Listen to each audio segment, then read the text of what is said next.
Mi esposa me invitó a una cena de negocios muy importante con un posible socio japonés. Me miró como quien extiende una invitación y al mismo tiempo da una instrucción.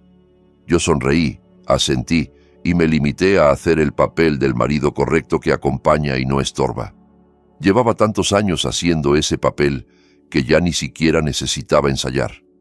Lo que ella no sabía, lo que nadie en nuestra vida sabía, era que yo entendía cada una de las palabras que se decían en japonés.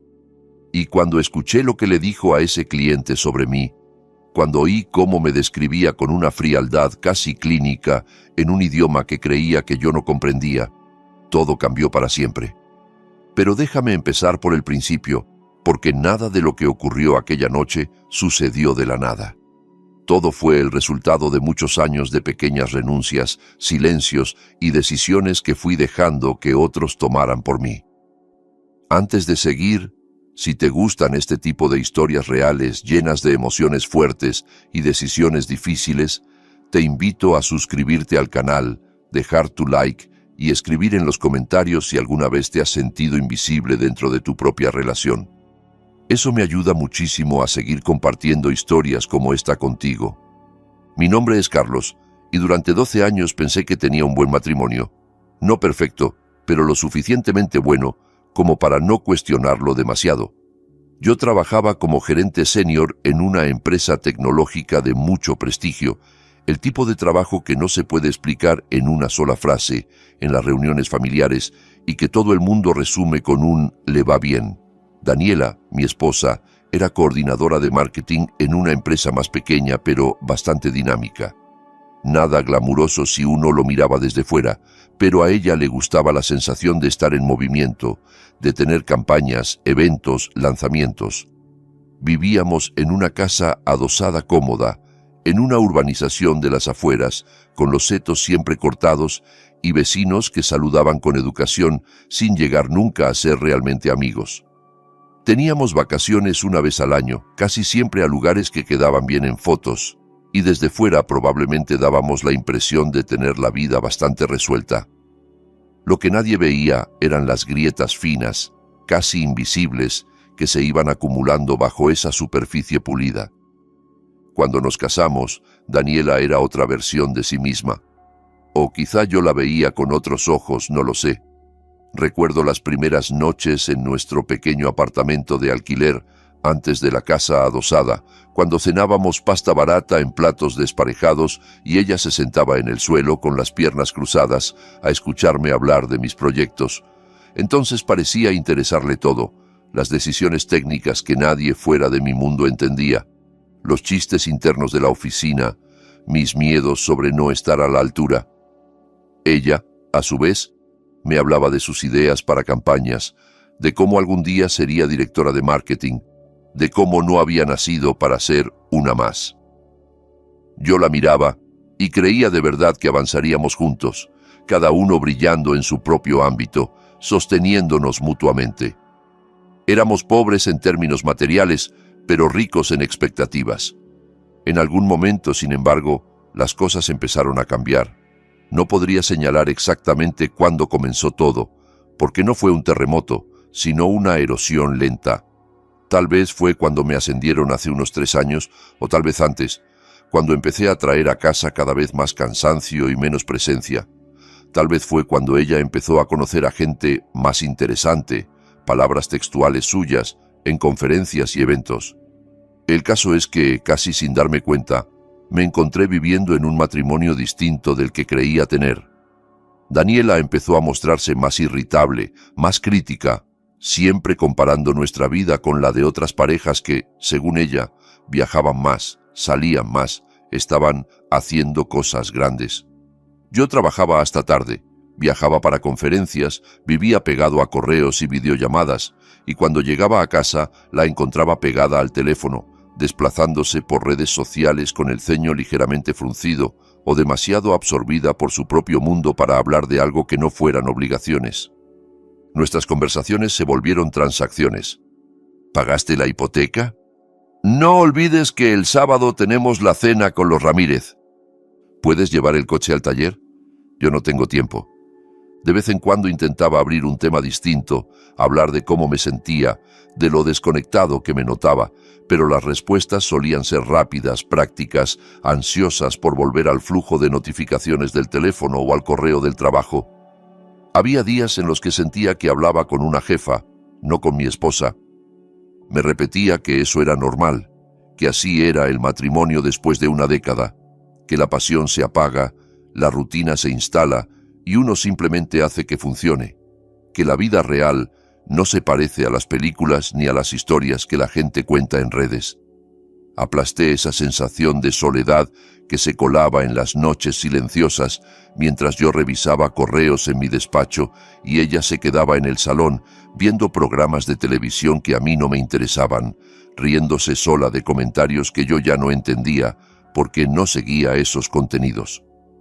Durante mucho tiempo pensé que ese vacío era parte del precio de una vida estable y que lo único que podía hacer era acostumbrarme a él, como quien se acostumbra a un zumbido constante proveniente de una máquina vieja. Molesta, pero siempre encendida. Recuerdo una noche en particular, una de esas que ahora veo claramente como un aviso temprano. Habíamos ido a cenar con otra pareja, compañeros suyos del trabajo. Él era creativo, ella trabajaba en eventos. Toda la velada giró en torno a campañas, influencers, presupuestos, clientes difíciles. En un momento dado, él me preguntó, ¿y tú, Carlos? ¿A qué te dedicas exactamente? Abrí la boca para explicar de la forma más simple posible lo que hacía en la empresa, pero Daniela se adelantó. Carlos es gerente senior en una empresa grande. Lleva cosas de sistemas, números, servidores, esas cosas técnicas, dijo, haciendo un gesto con la mano, como quien aparta un detalle menor. Es muy bueno en lo suyo, muy estable. Yo siempre digo que es mi roca. Todos sonrieron. Sonó bonito, pero por dentro sentí una punzada extraña. No era lo que había dicho, sino cómo. Como si mi carrera fuera algo plano, aburrido, útil únicamente como base para que ella pudiera construir encima algo más vistoso. Fue una sensación fugaz, algo que deseché rápido, diciéndome que estaba siendo susceptible. Con el tiempo, esa misma sensación se hizo cada vez más difícil de ignorar. Hace unos 18 meses, tropecé con algo que cambió por completo mi rumbo, aunque en ese momento no tenía ni idea de hasta qué punto. Estaba desplazándome por el móvil en una noche de insomnio, en un hotel de aeropuerto después de un vuelo retrasado. Era uno de esos cuartos impersonales, con alfombras idénticas en ciudades distintas, donde el silencio suena hueco. Había cenado solo, mirando sin ver las noticias en la televisión, y luego me acosté sin sueño. Entre correos del trabajo y anuncios, apareció uno de prueba gratuita de una app para aprender idiomas. El curso destacado era de japonés, y de golpe, como si alguien hubiera encendido una luz en una habitación olvidada, recordé algo de mí mismo que llevaba años enterrado. En la universidad había hecho un semestre de japonés, cuando era otra persona, con otros sueños y con menos miedo a perder el tiempo en cosas imprácticas. Me había fascinado la escritura, la lógica distinta, la forma en que algunas palabras contenían matices que el español no tenía. Me gustaba la sensación de mirar el mundo un poco desde otro ángulo. Pero luego vinieron el trabajo serio, las facturas, el matrimonio, la idea de ser responsable, y ese sueño terminó archivado en el cajón mental de intereses bonitos pero inútiles. Aquella noche, tirado en la cama del hotel, con el aire acondicionado zumbando y una soledad espesa pegada al pecho, descargué la aplicación por curiosidad, solo para ver si recordaba algo. Recordaba mucho más de lo que pensaba. El hiragana volvió casi solo, como si hubiera estado esperando pacientemente en un rincón de mi memoria. Luego el katakana. Después, palabras sueltas, frases cortas que me habían hecho sonreír años atrás. En pocas semanas estaba enganchado. Cada tarde, después del trabajo, en lugar de quedarme haciendo horas extras sin sentido solo para evitar volver a casa a un silencio compartido, me iba a casa, cenaba algo rápido y me encerraba en mi despacho con los auriculares puestos, haciendo lecciones como un adolescente disciplinado. Me suscribí a un podcast para estudiantes, empecé a ver dramas japoneses con subtítulos y, más adelante sin ellos, me descargué un diccionario, compré un par de libros en línea. El reloj avanzaba sin que me diera cuenta. No se lo conté a Daniela, no porque estuviera ocultando un crimen, sino porque ya había aprendido a no compartir cosas que ella ridiculizaría o minimizaría. 3 años antes, por ejemplo, yo había mencionado que quería hacer un curso de carpintería como hobby, algo manual para desconectar de la pantalla, para sentir que hacía algo que pudiera tocar con las manos. Estábamos desayunando, ella mirando su móvil y yo leyendo las noticias, y de repente dije: «He visto un taller de carpintería cerca del trabajo. Estaba pensando en apuntarme un par de tardes a la semana». Ella levantó la vista, no enfadada, sino con una mezcla de sorpresa y diversión. «Carlos, bastante tienes con tu oficina y tus reuniones. Ahora quieres hacerte artesano».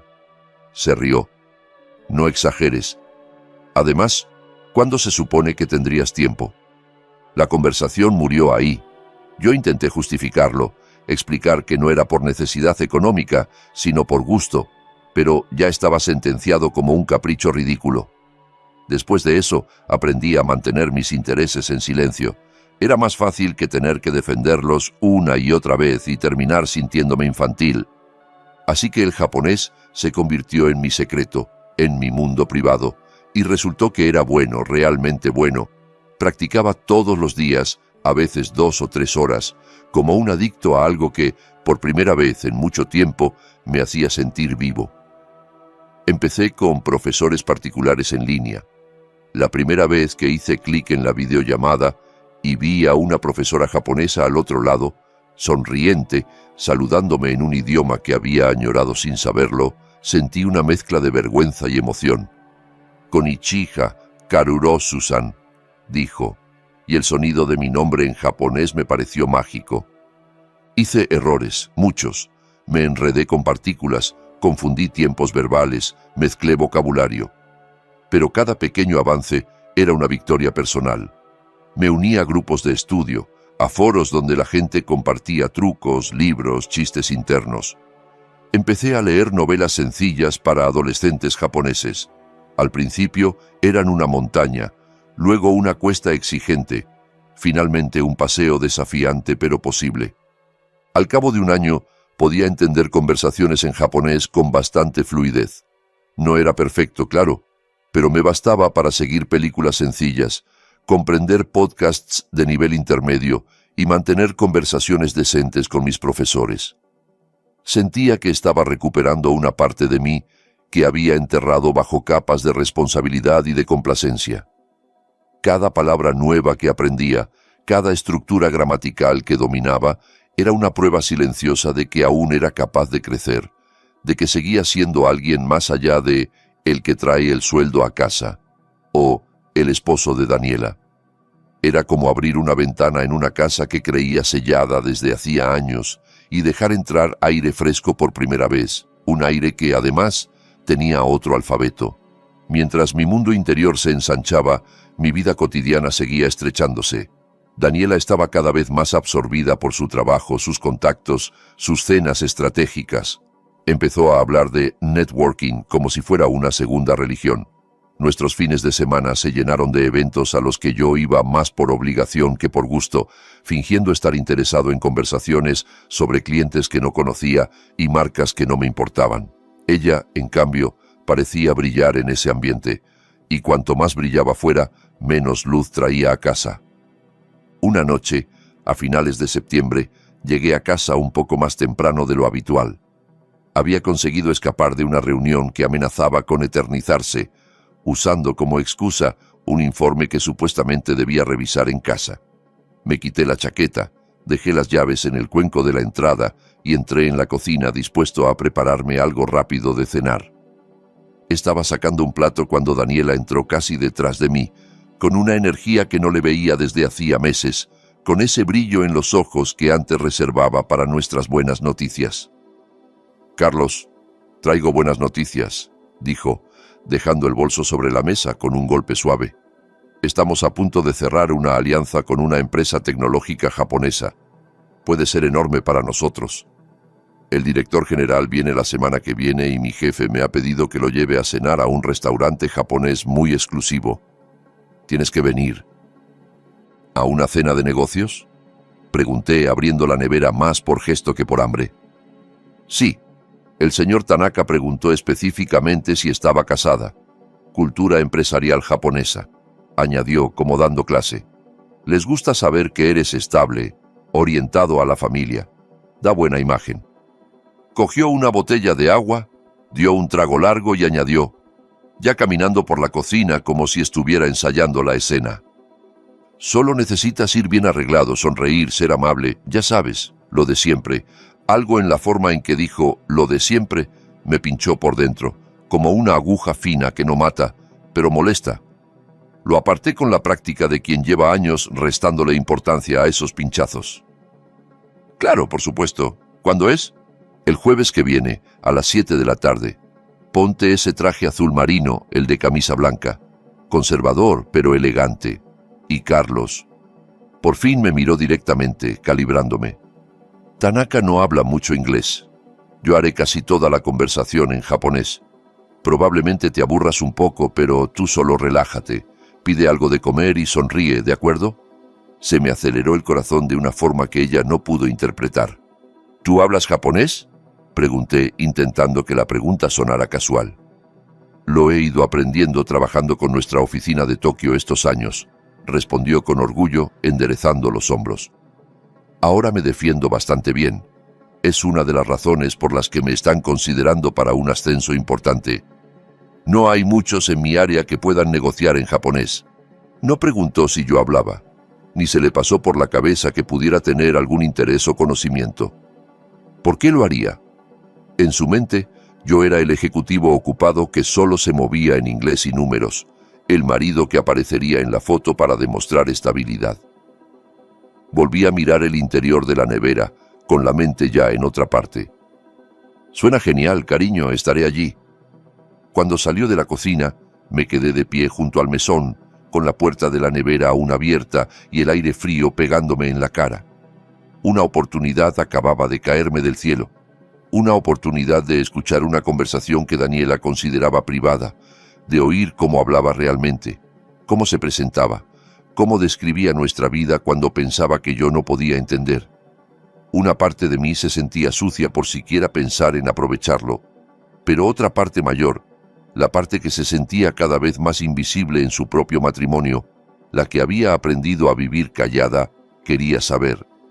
Necesitaba saber quién era yo en su relato cuando no estaba presente o cuando, como ahora, estaba sentado al lado como si fuera sordo. Esa semana se hizo eterna. Durante el día trabajaba, asistía a reuniones, respondía correos como siempre, pero en cuanto tenía un momento libre sacaba el móvil y repasaba vocabulario de japonés de negocios, expresiones de cortesía, fórmulas de disculpa, de agradecimiento. Practicaba mentalmente estructuras complejas mientras esperaba el ascensor o mientras el café caía en la máquina. En casa, me encerraba en el despacho con la excusa de terminar informes, pero en realidad escuchaba podcasts empresariales en japonés, prestando atención a esas frases hechas que podrían aparecer en la conversación. No sabía exactamente qué esperaba oír. Tal vez nada importante, tal vez solo comentarios banales. Tal vez estaba exagerando, siendo paranoico, buscando problemas donde no los había. Aún así, algo dentro de mí, esa intuición que uno aprende a callar pero que nunca muere del todo, insistía en que esa cena iba a mostrarme algo que no quería ver, pero que ya no podía permitirme ignorar. Llegó el jueves. Me levanté antes de que sonara la alarma. Mientras Daniela dormía profundamente, miré su rostro sobre la almohada. La boca ligeramente entreabierta, la frente relajada. Era la misma mujer con la que había reído en aquel apartamento pequeño, la misma que me había besado emocionada cuando le dieron su primer ascenso. Y sin embargo era otra. No sé en qué momento se había producido la metamorfosis, pero ahí estaba el resultado.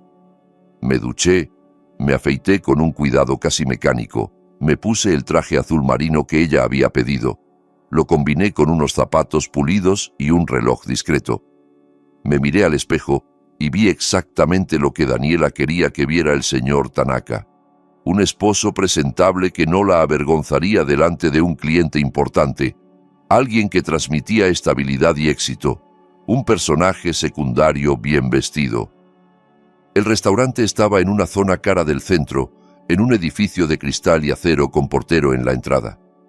Era moderno y carísimo, de esos lugares con lista de espera de meses, donde las luces son tenues, las mesas están suficientemente separadas para que la discreción parezca un lujo más y la música de fondo es tan suave que apenas se nota. Daniela había conseguido la reserva a través de un contacto de la empresa. Caminaba segura por el pasillo, como si perteneciera allí. Llegamos 15 minutos antes. Ella se miró en la cámara del móvil, se retocó el maquillaje, alisó una chaqueta que ya estaba perfectamente recta y murmuró, sin dejar de mirar su reflejo: «Recuerda, sé agradable, no intentes meterte en la parte de negocios. Si el señor Tanaka te habla en inglés, contesta corto. Necesitamos que se concentre en la alianza, no que se distraiga con historias». Asentí, tragándome el sabor amargo que me subía a la boca, ese sabor familiar de las veces en que mi papel se reducía a no estorbar. El señor Tanaka ya estaba sentado cuando llegamos. Un hombre de unos 50 y tantos, con gafas de montura plateada y un traje impecablemente cortado. Llevaba las manos apoyadas sobre la mesa con una calma que imponía respeto. Cuando nos vio, se levantó de inmediato. Daniela hizo una ligera inclinación. Yo la imité, recordando las lecciones sobre etiqueta japonesa. Intercambiaron saludos en japonés, formales y respetuosos, con esas fórmulas que yo había repetido tantas veces frente a la pantalla del ordenador. Escuché cada palabra, sintiendo una extraña mezcla de orgullo secreto y nervios. Yo sonreí con cara de estar un poco perdido y me senté en la silla que Daniela me había indicado, como si fuera un invitado más en su escena cuidadosamente montada. La conversación empezó en inglés. Cortesías superficiales, comentarios sobre el restaurante, el hotel, la ciudad, preguntas sobre si era la primera vez que recibíamos socios internacionales. El inglés del señor Tanaka era bastante bueno, mejor de lo que Daniela había insinuado, solo un poco marcado por el acento. Yo intervine lo justo, respondiendo cuando me miraban, haciendo alguna broma ligera cuando parecía oportuno. Tanaka sonrió un par de veces, con esa sonrisa contenida típica de quien se mantiene en modo profesional. Daniela, mientras tanto, iba guiando la conversación como una directora de orquesta segura de sí misma. Cuando trajeron los menús, con caligrafía japonesa y traducciones discretas, pasaron de forma natural al japonés. Fue casi imperceptible. Una frase en inglés, otra mitad en japonés, y de pronto todo estaba en japonés. La fluidez de Daniela era buena, aunque yo, desde mi posición de oyente entrenado, capté errores y vacilaciones que ella compensaba con seguridad, sonriendo, usando el tono y el lenguaje corporal para tapar los tropiezos. Discutieron proyecciones de negocio, estrategias de expansión, detalles de marketing y posicionamiento. Yo no entendí todo, pero sí lo suficiente como para seguir el hilo general. Me quedé quieto, bebiendo agua, sonriendo de vez en cuando nos miraban, interpretando mi papel de acompañante distraído. Por dentro, sin embargo, estaba alerta como un animal en el bosque. Entonces el señor Tanaka se giró un poco hacia mí y dijo algo en japonés que capté con claridad. Una pregunta educada sobre ¿a qué me dedicaba yo?, si también trabajaba en tecnología y en qué área. Alcancé a abrir la boca para responder, sintiendo una punzada de tentación de revelar mi secreto, pero Daniela respondió por mí antes de que siquiera pudiera respirar. En japonés, dijo: «Carlos trabaja en una gran empresa tecnológica, pero en un puesto bastante estándar. No es de los que toman las decisiones importantes. Es muy buen tipo, muy estable, pero se conforma con poco. Le gustan las cosas seguras. Yo soy la que arriesga, la que empuja». Mantuve el rostro neutro, la sonrisa educada, pero por dentro algo se retorció con violencia. Un puesto bastante estándar.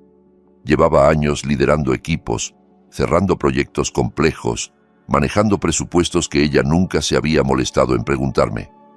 Y ella acababa de reducir todo eso a alguien que se conforma con poco, como si fuera un empleado mediocre con buen carácter.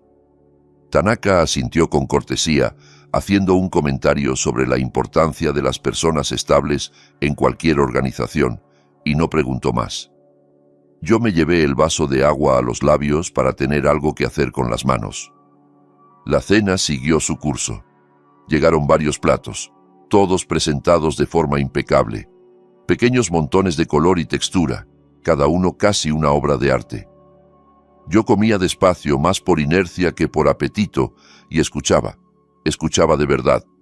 Daniela era distinta en japonés, más agresiva, más fanfarrona. Exageraba su papel en algunos logros, se atribuía ideas que claramente venían de su equipo, se pintaba a sí misma como la mente estratégica detrás de casi todo. No era una mentira descarada, pero sí una versión inflada de la mujer que yo conocía. La escuché decir que ella había salvado una campaña entera con una sola idea brillante, cuando yo la había visto llorar en el sofá porque nada funcionaba, hasta que un compañero propuso el cambio que lo arregló todo. Ahora ese compañero era un detalle borrado de su relato. Entonces la conversación cambió de tono.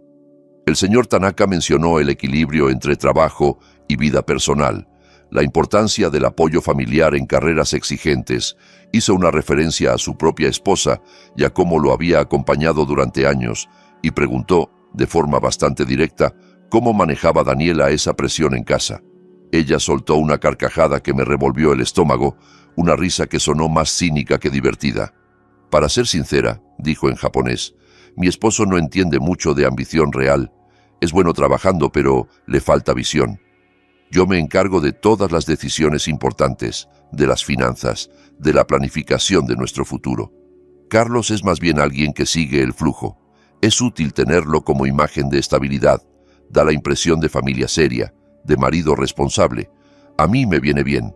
Así no tengo que preocuparme por un esposo que quiera brillar demasiado o que compita conmigo. Apreté tanto el vaso de agua que pensé que lo iba a romper. Sentí un calor subir desde el estómago hasta la cara, pero el entrenamiento de años de ser el tranquilo, el que no armaba escenas, me mantuvo en mi sitio. Tanaka hizo un sonido neutro, una especie de llaveo cortés. Le miré la cara y vi un destello de algo, tal vez incomodidad, tal vez rechazo, pero no la confrontó. En su lugar, desvió el tema y le preguntó a Daniela por sus objetivos a largo plazo, por dónde se veía en 5 o 10 años. Estoy apuntando a un puesto directivo en unos 5 años, continuó Daniela en japonés con la misma seguridad inflada. Me he ido posicionando con cuidado, construyendo las relaciones correctas. Mi esposo aún no lo sabe, pero llevo un tiempo moviendo algunos activos, abriendo cuentas en el extranjero, simple planificación financiera inteligente. Si mi carrera requiere mudanzas o cambios grandes, necesito flexibilidad para moverme rápido, sin estar atada a cuentas conjuntas ni a su opinión en todo. Sentí la sangre helarse. Cuentas en el extranjero, movimiento de dinero sin decírmelo. Sonaba menos a planificación inteligente y más a preparar un futuro en el que yo no tendría acceso a nada de lo que creía nuestro. Pero aún no había terminado. El señor Tanaka le preguntó algo sobre el estrés del puesto, sobre si tenía alguna forma de manejarlo, si tenía hobbies o actividades que la ayudaran a desconectar. La risa de Daniela, esta vez, fue directamente desagradable. «Tengo mis válvulas de escape», dijo. «Hay alguien en el trabajo, Pablo, es del departamento financiero. Llevamos viéndonos unos 6 meses. Mi esposo no sospecha nada. La verdad, me ha venido muy bien. Pablo entiende mis ambiciones, cómo funciona el juego. Hablamos de estrategias, hacemos planes. Es un respiro después de llegar a casa y encontrar a alguien que vive feliz en su rutina, pensando solo en su trabajo y en cosas simples, como qué partido hay en la televisión. Me quedé completamente inmóvil. Si alguien hubiera detenido el tiempo en ese momento, me habría encontrado convertido en una estatua. Sentía la cara rígida, como si no fuera mía, mientras por dentro algo se desmoronaba con un estrépito silencioso. Una aventura. Cuentas en el extranjero. Minimizar mi carrera, pintarme como un hombre sin ambición, como un accesorio que da buena imagen. 12 años de matrimonio, y así hablaba de mí cuando creía que yo no podía entenderla.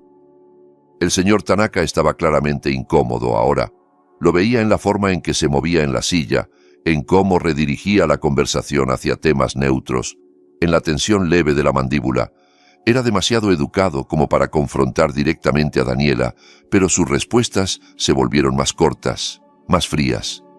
Yo apenas probé los últimos platos. Los sabores que en cualquier otra circunstancia me habrían parecido delicados e interesantes, ahora llegaban a una boca incapaz de distinguir nada. La cena terminó al fin. Nos despedimos en el vestíbulo del restaurante, bajo una luz demasiado blanca.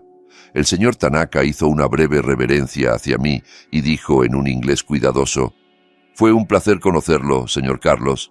Le deseo lo mejor». Había en sus ojos una suavidad que me hizo preguntarme si había entendido más de lo que aparentaba, si le habían inquietado las palabras de Daniela tanto como a mí. Creo que, en el fondo, los dos sabíamos que aquella noche había dejado de ser solo una cena de negocios. El camino de vuelta a casa fue silencioso. Daniela parecía satisfecha consigo misma, tarareando con la radio, haciendo algún comentario suelto sobre el vino o sobre el postre, como si nada especialmente delicado hubiera salido de su boca.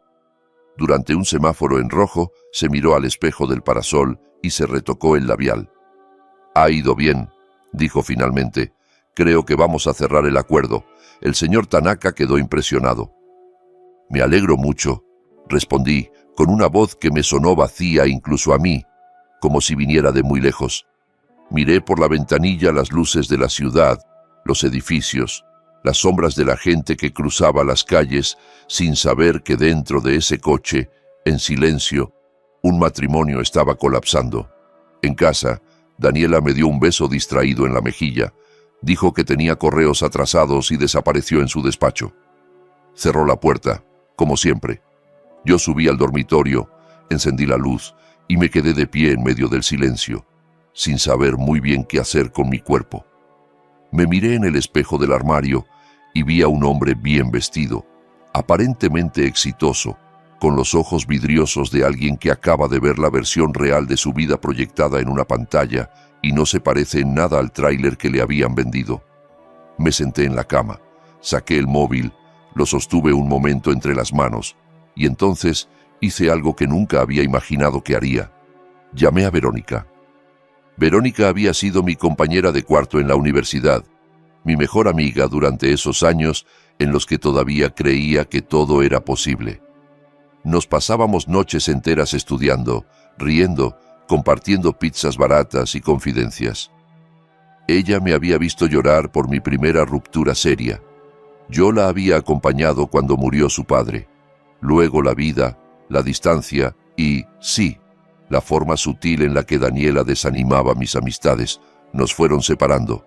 Verónica se había convertido en abogada de familia, irónicamente, y había pasado por su propio divorcio 5 años antes. Hace poco habíamos vuelto a tener contacto por redes sociales. Habíamos intercambiado algunos mensajes, algún «a ver cuándo quedamos», pero yo no le había contado nada real sobre mi vida. No hasta esa noche. Contestó al segundo tono, sorprendida por la hora. Eran casi las 11 de la noche.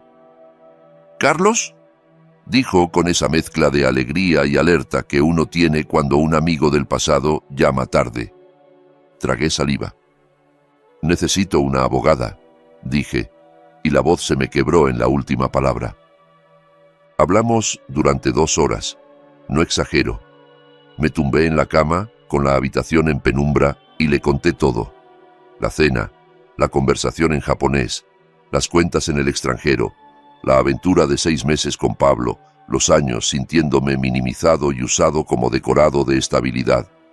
Mientras hablaba, iba dando forma a cosas que hasta entonces solo habían sido sensaciones difusas, y al nombrarlas se volvían más reales, más incontestables. Verónica escuchó sin interrumpir demasiado. De vez en cuando solo decía «ajá» o pedía algún detalle concreto, pero se notaba que su mente estaba trabajando a toda velocidad, entrenada para este tipo de historias, aunque esta vez doliera más porque el protagonista era alguien a quien quería. Cuando terminé, hubo unos segundos de silencio al otro lado. «Lo primero que necesito es que respires», dijo al fin. «¿Puedes hacerlo por mí?» Respiré.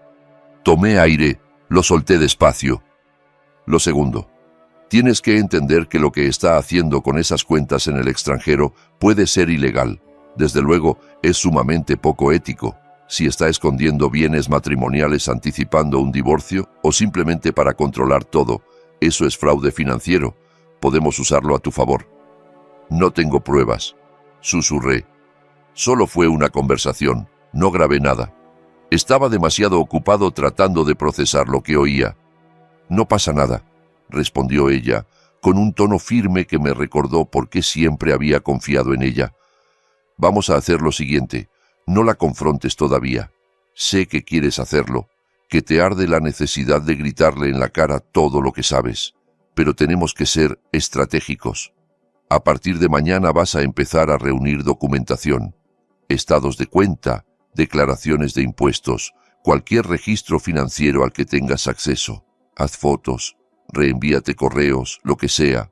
Si está moviendo dinero, habrá un rastro, lo encontraremos». «Verónica, tengo miedo», admití. No solo miedo a perder el matrimonio, que en realidad ya estaba perdido, sino miedo a descubrir todo lo que había debajo de la superficie. «Lo sé», dijo, «pero también sé que eres inteligente y capaz, y acabas de demostrarlo aprendiendo un idioma entero sin que ella se enterara. No eres el hombre conformista que ella describió. Puedes con esto. Y no estás solo. Desde este momento, lo que pase lo vamos a manejar juntos. ¿De acuerdo?» Cuando colgamos, me quedé mirando el techo un rato en la oscuridad. Luego, me senté en el borde de la cama y por fin dejé que me golpeara todo lo que había estado conteniendo en el restaurante. Rabia, traición, dolor, miedo. Lloré en silencio, con los puños apretados sobre las rodillas, sintiendo una mezcla de humillación y alivio. Pero debajo de todo eso empezó a crecer otra cosa, una determinación fría y clara. No iba a seguir siendo el marido útil solo como adorno de estabilidad. No iba a seguir permitiendo que me disminuyeran y me engañaran en mi propia casa. Iba a recuperar el control de mi vida, aunque eso significara quemar todo lo que había construido hasta ese momento.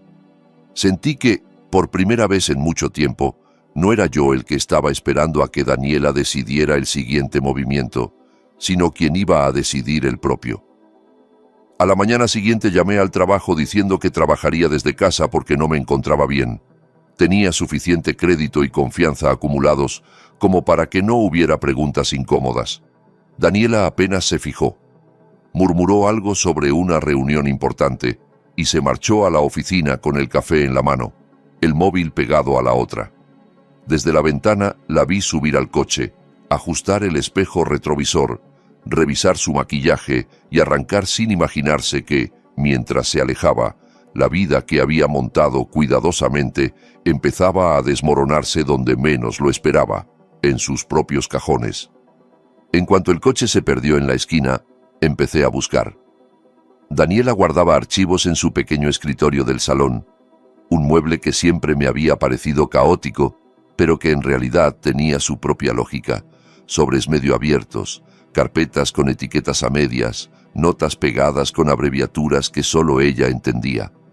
Abrí cajones con el corazón latiéndome en la garganta, con la sensación de estar cruzando una línea, pero recordando la voz de Verónica. «Estás protegiéndote.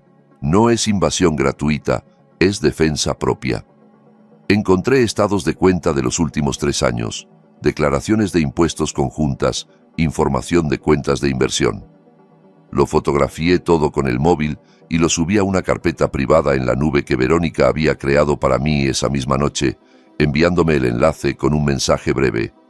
«Aquí guardamos todo, paso a paso», y allí estaban. 2 cuentas que yo nunca había visto, con nombres de bancos que no estaban en nuestra lista habitual. Transferencias regulares, cantidades que no eran gigantescas de una sola vez, pero que sumadas daban vértigo. $50.000 habían salido en los últimos 8 meses hacia un banco en las Islas Caimán. Nuestra cuenta conjunta de ahorros se había ido vaciando poco a poco no de golpe, sino en pequeños mordiscos diseñados para no despertar sospechas en alguien que no mirara con lupa. Alguien como yo, que confiaba. Sentí náuseas. Tuve que apoyarme un momento en la mesa para no perder el equilibrio, pero seguí fotografiando, seguí documentando. Verónica me había dicho que fuera minucioso, así que lo fui. También encontré correos impresos y archivados, correspondencia sobre una pequeña propiedad de inversión que no sabía que existía, o mejor dicho, que ella poseía. Un apartamento en la playa, comprado a través de una sociedad que yo jamás había oído mencionar. Todo estaba a su nombre. El mío brillaba por su ausencia, como si yo nunca hubiera existido en ese plano. Y luego encontré los correos dirigidos a Pablo. Daniela había sido descuidada, o tal vez demasiado confiada.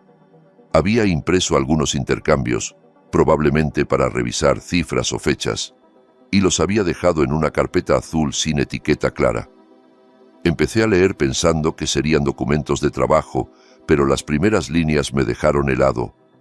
Mensajes románticos, comentarios íntimos sobre noches en hoteles de trabajo, chistes privados sobre lo inocente que yo era, planes para un futuro en el que yo claramente no aparecía.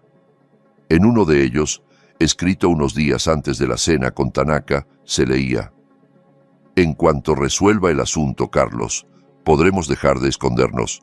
Solo necesito un poco más de tiempo para dejar todas las piezas en su sitio. El asunto, Carlos». En eso me había convertido. Un problema administrativo que había que resolver para que su vida ideal funcionara. Guardé cada uno de esos correos como si fueran piezas de un rompecabezas macabro.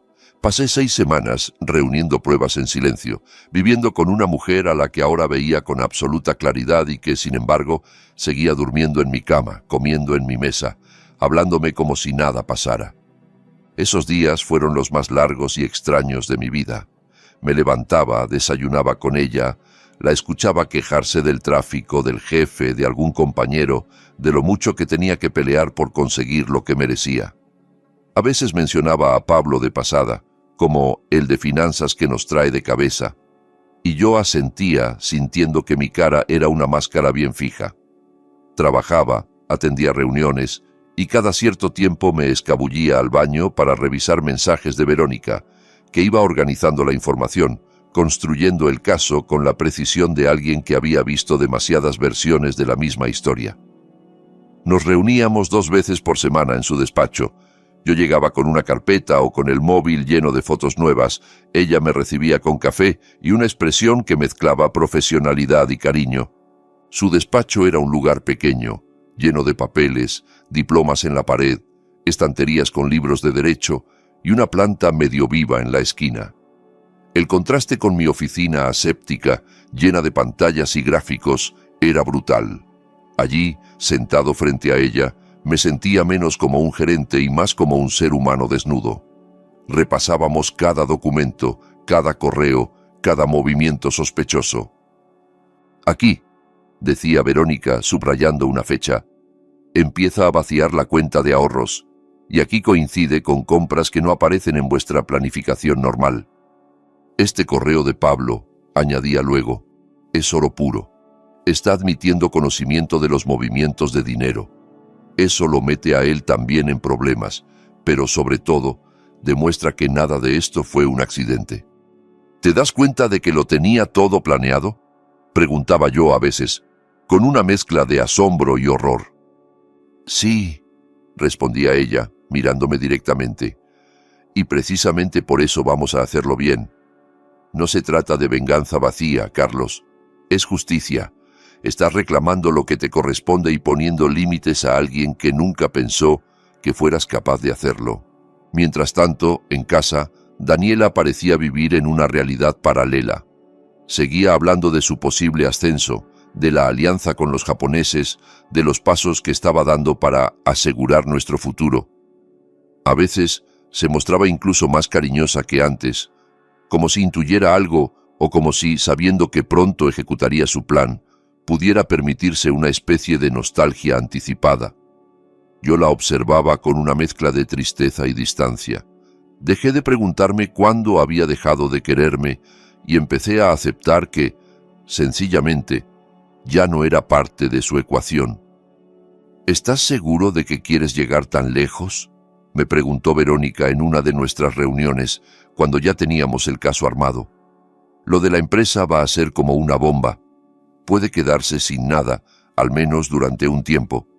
Pensé en la cena, en sus palabras, en el asunto Carlos, en la manera casual con la que hablaba de esconder dinero.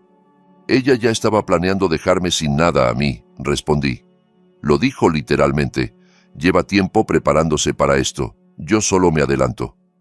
Verónica asintió despacio. De acuerdo. Entonces lo haremos bien. Elegimos un viernes. Verónica presentó la demanda de divorcio el jueves por la tarde, poco antes del cierre de los juzgados. El viernes por la mañana yo me vestí como para ir al trabajo, nudo de corbata perfecto, maletín en mano, pero en lugar de dirigirme a mi oficina, me fui al despacho de Verónica.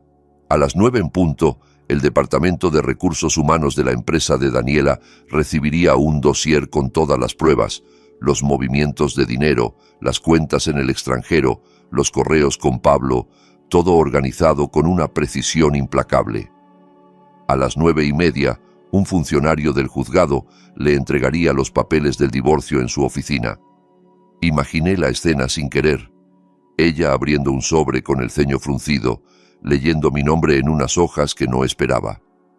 Me senté en la sala de juntas de Verónica, una mesa alargada, una ventana que dejaba entrar una luz pálida, una cafetera en la esquina. Tenía una taza de café delante que no podía saborear. Miraba el reloj cada 2 minutos, me levantaba, volvía a sentarme. En un momento dado, saqué el móvil para distraerme y vi una notificación.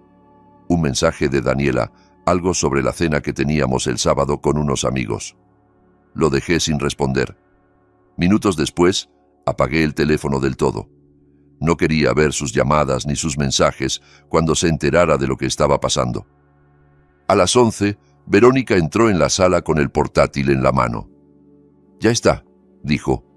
«Papeles entregados, pruebas recibidas. La han puesto inmediatamente en suspensión mientras investigan. Me ha escrito el contacto que tenemos en Recursos Humanos». Se sentó frente a mí. «¿Cómo te sientes?» Respiré hondo. Apoyé las manos sobre la mesa para notar algo sólido. «Aterrorizado», admití. «Pero en paz. Como si por fin estuviera haciendo algo correcto por mí mismo». Esa noche me quedé en casa de Verónica. Tenía una habitación de huéspedes pintada de un color claro, con una cama de matrimonio y una mesilla con una lámpara sencilla. Ya me había dicho que podía quedarme allí todo el tiempo que necesitara.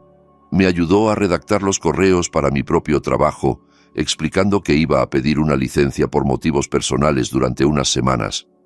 Pedimos comida a domicilio, abrimos una botella de vino, hablamos de cualquier cosa que no fuera el divorcio durante una hora, como si pudiéramos darle un respiro a la tragedia.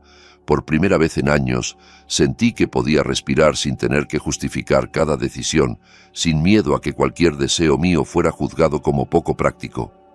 Daniela intentó llamarme 47 veces ese primer día. Lo sé porque Verónica fue quien las contó. Dejó mensajes de voz que iban desde la confusión hasta la rabia, pasando por súplicas y amenazas veladas. Yo no escuché ninguno.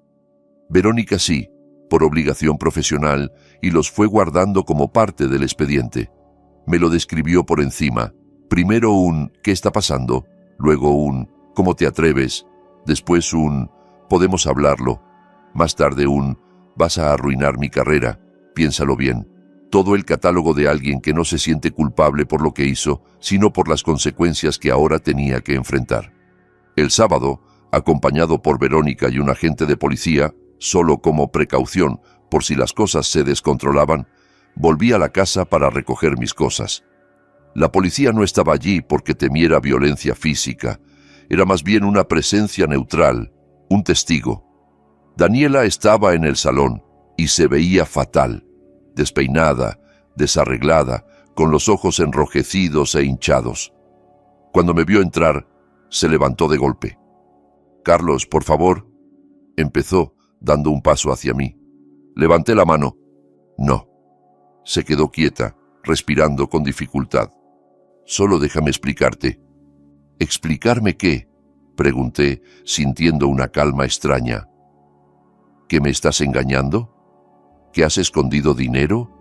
¿Que le dijiste a un socio que yo soy un hombre sin ambición, útil solo para dar imagen de estabilidad? Escuché cada palabra de esa cena, Daniela. Cada una. Se le borró el color del rostro de golpe, como si alguien hubiera apagado un interruptor. Tú no hablas japonés, balbuceó. Lo hablo con fluidez desde hace más de un año, respondí. Curioso que nunca preguntaras. Nunca te interesó saber en qué empleaba mi tiempo mientras estabas demasiado ocupada con el trabajo o con Pablo. Pronuncié el nombre con intención, vi cómo le temblaba la barbilla. Se dejó caer en el sofá, como si las piernas no pudieran sostenerla.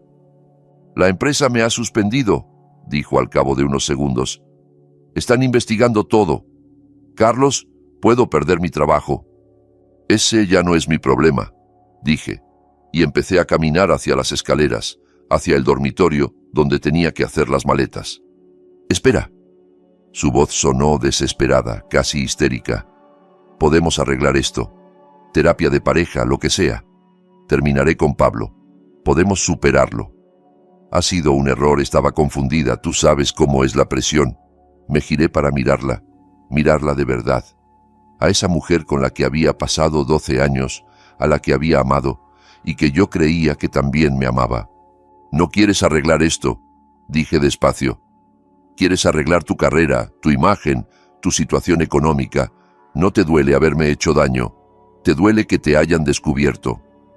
Eso no es cierto, replicó, pero sus ojos se desviaron unos segundos hacia el policía, hacia Verónica, como si buscara un escenario más favorable. En esa cena le dijiste al señor Tanaka que yo era un hombre conformista, que tú llevabas las riendas, que yo era poco más que un símbolo de estabilidad que quedaba bien en las fotos. Continué. ¿Te acuerdas siquiera de haberlo dicho? Su silencio fue respuesta suficiente. Bajó la mirada, apretó las manos sobre las rodillas. Se acabó el hacerme pequeño para que tú puedas sentirte más grande, Daniela. Proseguí. Se acabó ser el esposo conveniente que no exige demasiado. Presenta todos los recursos que quieras. Pelea el divorcio si te apetece, pero no vas a ganar. Y no vas a salirte con la tuya escondiendo nuestros bienes. He visto las cuentas, los correos, el apartamento. Ya no puedes fingir que fue un malentendido. Vi algo romperse en su expresión. Tal vez era el momento en que se dio cuenta de que el asunto Carlos había dejado de ser un peón manejable y se había convertido en un oponente imprevisto. Pasé 2 horas empaquetando. Saqué ropa del armario, metí libros, cuadernos de japonés, el portátil, algunos objetos personales que parecían demasiado cargados de recuerdos para dejarlos atrás. Cada cosa que metía en la maleta era también una pequeña despedida de una versión de mí mismo que ya no existía. Daniela no intentó detenerme. Se quedó en el sofá, mirando a la nada, de vez en cuando pasándose las manos por el pelo, como si buscara ordenar por fuera algo que por dentro ya no tenía arreglo. Yo también me sentía roto, no voy a mentir, pero, a diferencia de ella, por fin sabía hacia dónde caminar. El divorcio tardó 8 meses en completarse. La ley del estado donde vivíamos exigía un periodo de espera de 6 meses desde la presentación de la demanda, y pasamos ese tiempo negociando el acuerdo con abogados, documentos, audiencias y silencios incómodos en pasillos de juzgado. La investigación interna de la empresa encontró pruebas suficientes de violaciones éticas, los movimientos de dinero sin declarar, el uso de información privilegiada para beneficio personal, los correos con Pablo. La despidieron.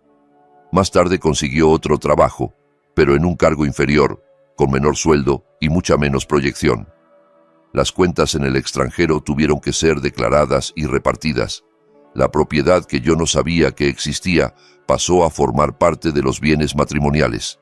Verónica, con la eficacia paciente que la caracterizaba, fue tirando de cada hilo hasta desmontar el tejido que Daniela había tejido a espaldas mías. Hubo momentos difíciles, por supuesto. Sesiones en las que los abogados de Daniela intentaron pintarme como un hombre frío, ausente, excesivamente centrado en su carrera. Alguien que la había empujado sin querer a buscar comprensión fuera. Yo escuchaba esos relatos como quien oye una historia sobre un personaje vagamente familiar, pero que no termina de reconocer. No soy perfecto, pensé muchas veces, pero nada justifica lo que intentó hacer. En alguna audiencia, nuestras miradas se cruzaron. Había en sus ojos una mezcla de reproche y ruego, como si aún esperara que, en el último momento, yo retrocediera. No lo hice. Al final, salí con la mitad de todo lo que había intentado ocultar, además de una pensión compensatoria durante 3 años, mientras reajustaba mi vida y reorganizaba mi propia carrera en condiciones que me beneficiaran a mí, no a nuestra imagen. Pero más allá del dinero, me quedé con algo que no tiene precio: la certeza de que había elegido dejar de ser un personaje secundario en mi propia historia. Lo mejor, sin embargo, algo que jamás vi venir, ocurrió unos 2 meses después de iniciar el proceso de divorcio. Una mañana, mientras revisaba correos en el ordenador, vi una notificación de LinkedIn. Un mensaje nuevo. El remitente, Tanaka. Tardé unos segundos en procesarlo. Abrí el mensaje con el corazón acelerado. Era breve, pero cálido. Decía que había oído hablar por terceros de mi divorcio y de la situación complicada que estaba atravesando. Añadía que, durante la cena, había tenido la impresión de que yo entendía más de lo que dejaba ver y que esa intuición se había confirmado al conocer posteriormente algunos detalles. Estaban abriendo una oficina en nuestro país y necesitaban a alguien que entendiera tanto el mundo tecnológico y de negocios occidental como la cultura empresarial japonesa. Mi combinación de experiencia y dominio del idioma, escribió, sería invaluable. Me preguntaba si estaría dispuesto a tomar un café y hablar de un posible puesto. Recuerdo la sensación exacta, como si de repente alguien hubiera abierto una puerta en una pared que yo creía maciza. Me reuní con él y con su equipo unas semanas después, en una sala de hotel discretamente lujosa. Esta vez hablé japonés desde el primer minuto. Vi cómo se le iluminaban los ojos con un respeto genuino y, quizá, con un matiz de diversión por haberlos engañado a todos aquella noche, fingiendo ser un invitado mudo. Lo sabía, me dijo en japonés al final de la entrevista, cuando ya el ambiente se había relajado. En el restaurante, cuando Daniela hablaba de usted, vi algo en su mirada. Supe que entendía más de lo que parecía. No sabía hasta qué punto, pero lo intuí. Me alegra que haya encontrado su fuerza. Me ofrecieron el puesto, director senior de marketing y desarrollo de negocio para la nueva oficina. El salario era el triple del que ganaba antes, pero más allá del dinero había otra cosa: respeto, autonomía, una verdadera oportunidad de construir algo propio. Acepté, firmé el contrato sintiendo que estaba cerrando definitivamente una puerta y abriendo otra que llevaba años esperando. Durante 15 años dirigí ese departamento antes de jubilarme. Viajé a Japón al menos una docena de veces. Caminé por calles que antes solo había visto en dramas y fotografías. Comí platos cuyos nombres había aprendido en mis clases de idioma. Me perdí en estaciones de tren gigantes y dejé que mis colegas me guiaran por bares pequeños donde el japonés sonaba no como un ejercicio académico, sino como música cotidiana. Hice amistades de verdad, profundas, con personas que me conocieron no como el esposo de, sino como Carlos, el tipo serio con un sentido del humor inesperado, el que se esforzaba por entender no solo la lengua, sino también las sutilezas de la cultura. En el trabajo, por primera vez, sentí que mi opinión era escuchada por lo que valía, no por lo bien que encajaba en la foto. En el plano personal, mi vida también cambió. Me mudé a un apartamento sencillo pero luminoso, donde cada objeto lo había elegido yo, sin negociar con nadie. Descubrí que me gustaba cocinar, que me relajaba cortar verduras mientras escuchaba música japonesa o podcasts sobre historia. Salí con algunas mujeres. Tuve una relación seria de 5 años con una compañera de otra empresa, una mujer que había pasado también por un divorcio y con la que compartí muchas risas y algunas lágrimas. Terminó de forma amistosa, porque nuestros caminos empezaron a ir en direcciones distintas, pero nunca volví a encogerme para entrar en el molde de la visión de otra persona sobre quién debía ser. No volví a pedir permiso para tener hobbies, ni a esconder mis intereses por miedo a que parecieran ridículos. Daniela me envió un correo una vez, unos 3 años después de que el divorcio se hiciera definitivo. Era un mensaje largo, en el que me contaba que se había vuelto a casar, que tenía un hijo pequeño, que había conseguido estabilizar su carrera en otra empresa. Me pedía disculpas por cómo habían terminado las cosas entre nosotros y decía que esperaba que yo estuviera bien. Hablaba de errores de juventud, de no haber sabido valorar lo que teníamos. Leí el correo hasta el final, lo cerré y nunca respondí. Hay capítulos que no necesitan epílogo, y este era uno de ellos. Mi silencio fue la única respuesta que quise darle. Ahora tengo 63 años. Todo aquello ocurrió hace más de 20, pero recuerdo cada detalle con una nitidez que a veces me sorprende. El restaurante con luz tenue, el brillo satisfecho en los ojos de Daniela cuando se presentaba como la mente estratégica, pintándome como un hombre gris. La voz serena de Verónica al otro lado del teléfono, el primer correo de Tanaka, el primer vuelo a Tokio. El divorcio, por doloroso que fue, me devolvió la vida. Me obligó a mirarme al espejo y preguntarme quién era yo sin el papel de marido, sin la fachada de matrimonio estable. Y, contra todo pronóstico, descubrí que me gustaba mucho más el hombre que salió de aquel incendio que el que había entrado en él. Sigo estudiando japonés, aunque ahora lo hago solo por placer. Tengo una estantería llena de novelas, algunas fáciles, otras que todavía me hacen sudar, y disfruto encontrando palabras nuevas a las que no puedo traducir del todo.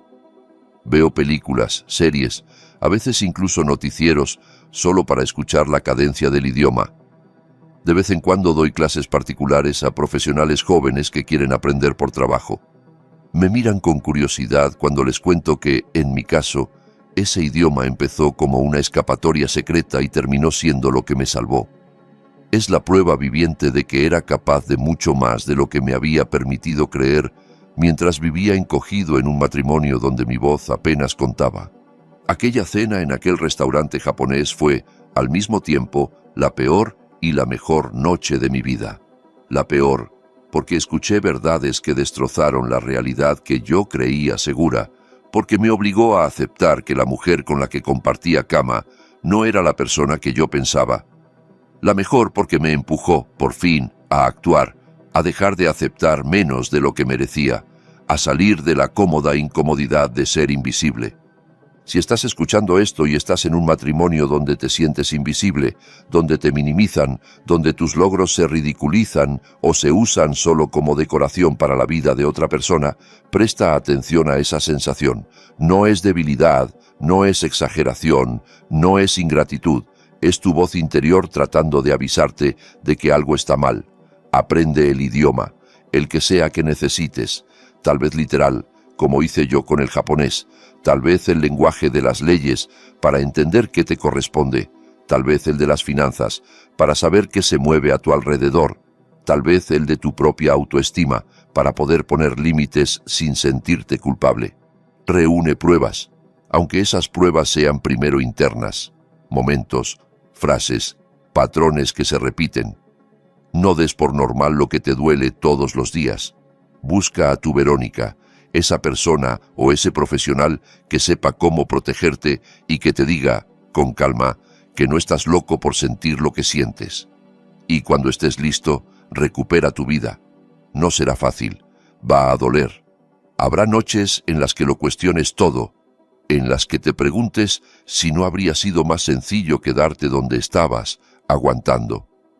Habrá días en los que el miedo te susurre que es mejor ser un accesorio que arriesgarse a estar solo.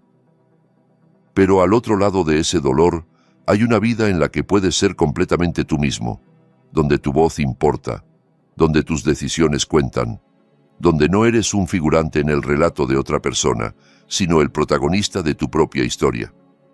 Una vida en la que puedes sentarte, como yo, muchos años después, a contar lo que viviste sin avergonzarte de haber elegido tu dignidad, Y créeme, esa vida vale la pena luchar por ella. Y si esta historia te removió algo por dentro o te hizo pensar en tu propia vida, no olvides suscribirte, dejar tu like y compartir este video con alguien que lo necesite. También me encantará leer tu opinión en los comentarios. ¿Qué habrías hecho tú en mi lugar? Tu participación hace que este mensaje llegue más lejos de lo que imaginas.